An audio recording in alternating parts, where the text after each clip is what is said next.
geci! Szakadnál le, bazd meg! Mi van? Köszi.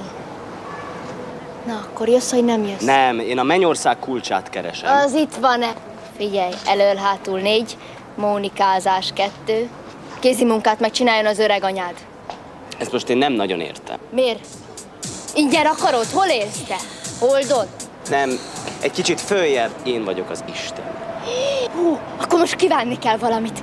Ja, nem, fogja meg a gombomat. Az a kéményseprő. Mondd még egyszer, ki is vagy te? Én vagyok az Isten. Jaj, bazd meg!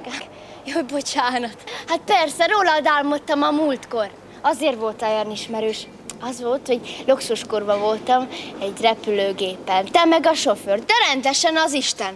Szálltunk üzbegaztán fölött. Szórtad az egészet jóságporral.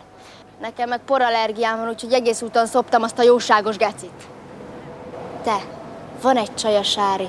Az nagyon örülne neked. Az hisz az ilyenekbe, biztos, hogy benned is.